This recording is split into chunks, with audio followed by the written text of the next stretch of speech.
Bom, nós vamos dando seguimento aqui ao nosso Jornal da Oeste. A Embaixada do Brasil no Peru é refúgio da ex-primeira-dama condenada à prisão em caso envolvendo a Odebrecht.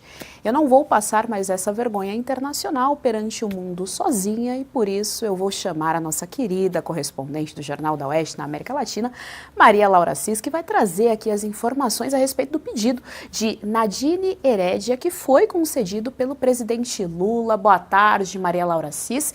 Eu passo vergonha daqui do Brasil, você passa vergonha daí, mas é isso, então quer dizer que a ex-primeira-dama conseguiu asilo político aqui no nosso país. Boa tarde, seja bem-vinda.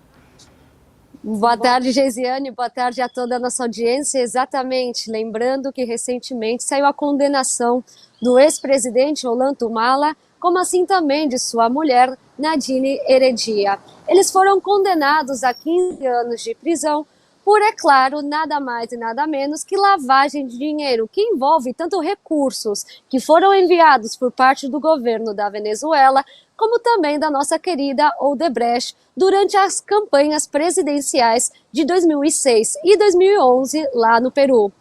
O ex-presidente já foi detido, já que ele participou da audiência. No entanto, a sua esposa não participou e preferiu pedir asilo na embaixada brasileira dentro do Peru. Lá foi concedido e agora o governo Lula enviou um avião da FAB para buscá-la e enviá-la ao Brasil.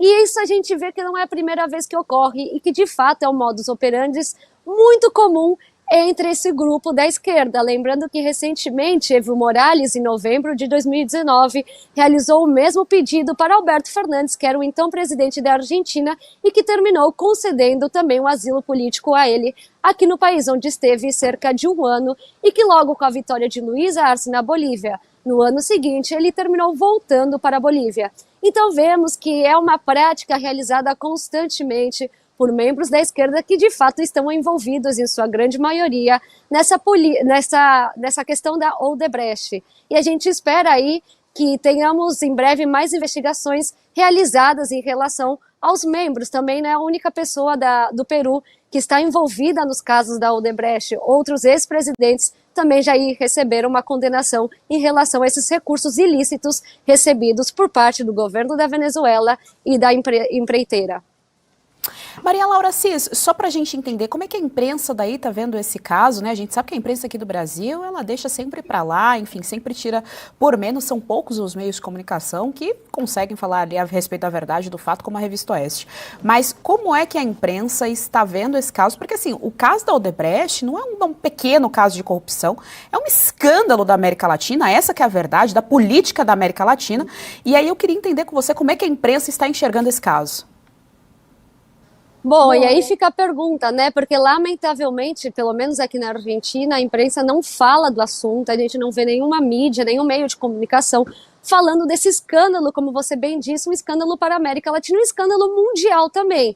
Então não vemos nenhum tipo de resposta por parte da mídia argentina e tampouco por parte de outras mídias aqui do nosso continente. A gente vê que, de certa forma, há um acordo entre os meios de comunicação para não informar da questão relacionada a esses casos de escândalos internacionais relacionados, obviamente, ao governo PT e tantos outros que se beneficiaram desses recursos ilícitos. Jorge Serrão, nós estamos com a nossa correspondente na América Latina, Maria Laura Cis. Sua pergunta. O Brasil virou o paraíso das coisas erradas, aqui não tem justiça, país da impunidade, recebe corruptos de fora. E quero saber de você a questão da Argentina. Como é que o governo Milei ainda está tratando a questão dos asilados do 8 de janeiro? A gente não pode perder isso de vista. Por enquanto, a justiça argentina determina que eles sejam em breve devolvidos ao Brasil. Mas como está essa situação e qual a posição oficial do governo Milei, que até agora a gente não viu uma declaração mais incisiva dele?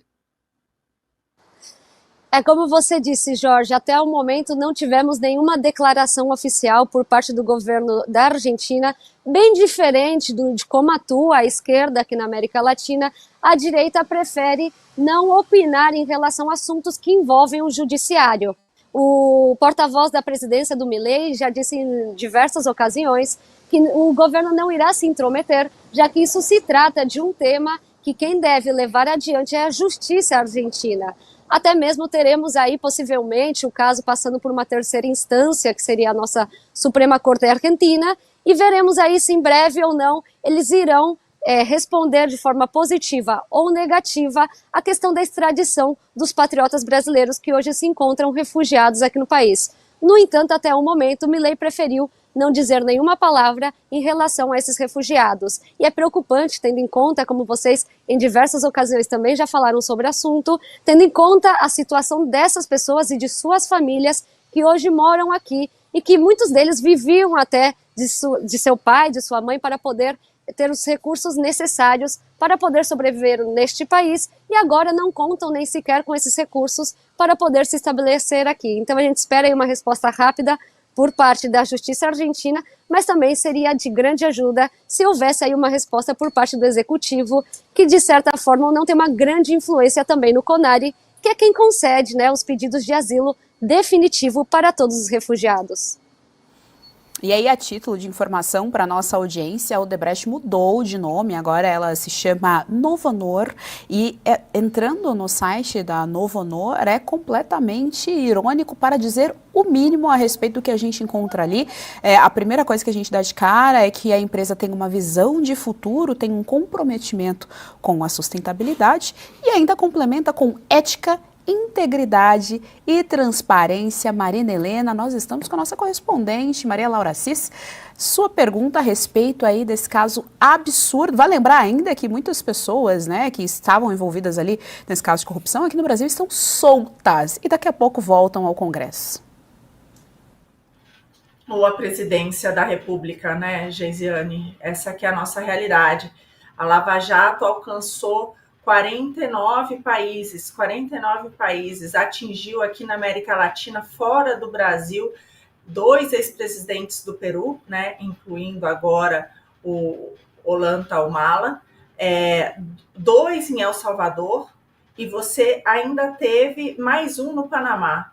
E aqui no Brasil, a ex-presidente Dilma virou presidente dos BRICS, ela que foi investigada na Lava Jato. E o presidente Lula, atualmente, foi condenado na Lava Jato, né, por 9 diferentes juízes e hoje é presidente da República. Essa discrepância, Maria Laura, para mim é a coisa mais assustadora. E mais ainda saber que nós, pagadores de impostos, que sofremos tanto, que tivemos nossos recursos roubados em todo esse escândalo de corrupção, ainda tivemos que pagar o jatinho da FAB, da Força Aérea Brasileira, que foi resgatar a Herédia.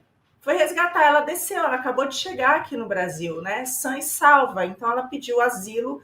Então, ao invés de passar 15 anos na cadeia, nós, depois desse esquema que mostrou quanto que nos extorquiu, ainda temos que pagar um aviãozinho para ela vir aqui para o Brasil. Eu fico até me perguntando se ela não vai virar influencer, né? Assim como a gente tem o nosso ex-governador do Rio lá e dá dicas, né, para os estrangeiros que queiram aproveitar o nosso país. Assim, é realmente inacreditável. A minha pergunta é essa: você falou um pouco dos jornais, né, na América Latina inteira, mas não é possível que um absurdo como esse, né, desse resgate, disso que está acontecendo, não chegue aí aos ouvidos do presidente Milei, porque, como você falou, ainda que a decisão seja judicial, é importante que ele saiba o que está acontecendo aqui no nosso país, para ajudar essas pessoas que ainda estão aí.